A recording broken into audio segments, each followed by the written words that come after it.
One man scored in 2 World Cup finals. One man got sent off in 2 World Cups too. Same man. That's Zinedine Zidane. He was beauty and rage in one body. So let's walk through every era of his life, one by one, and settle the real question. Was he a genius or a hothead? Let's find out. Era 1. The Street Kid. It starts on the streets of Marseille. Zidane was a child of Algerian immigrants from one of the city's most deprived neighborhoods. He had no money, but he had a ball. He made his professional debut at Cannes at just 17, scoring his first goal there. Then came his real breakout.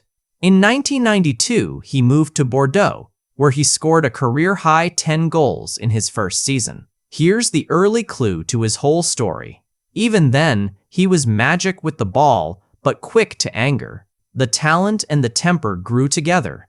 Era 2, the Italy years.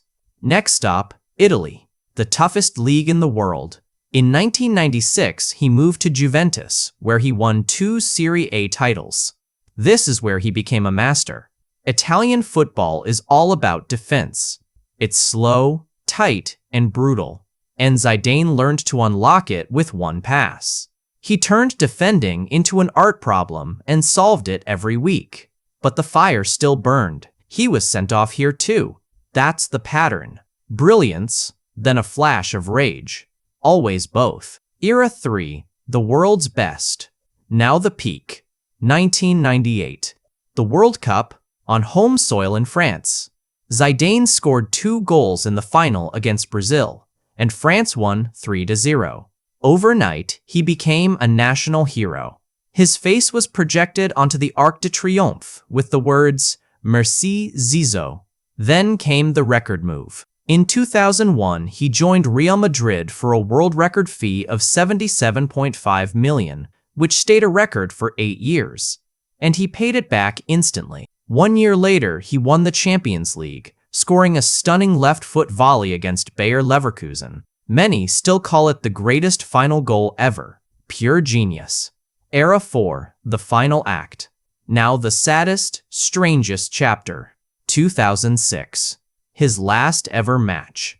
He almost wrote a perfect ending. 7 minutes into the final, he scored a Panenka penalty, becoming only the 4th player to score in 2 different World Cup finals. Then, it happened.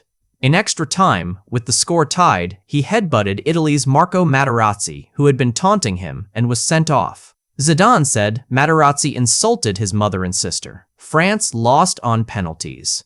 Here's the strangest part. Despite that exit, he was still awarded the Golden Ball as the tournament's best player. Think about that. The world saw both sides of him in one night, and still couldn't deny his greatness. Era 5, the coach. Most stars fade after retiring.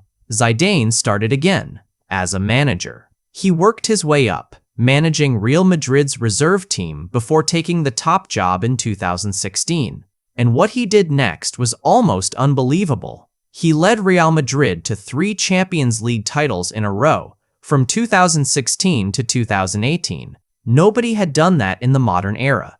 So here's the argument that settles it. A hothead doesn't win 3 European titles in a row. That takes calm, control, and a brilliant mind.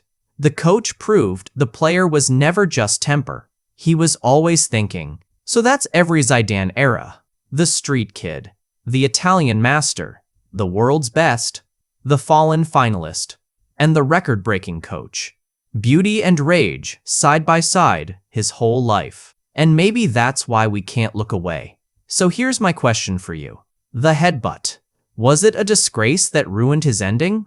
Or was it a proud man defending his family, win or lose? Pick a side and fight for it in the comments.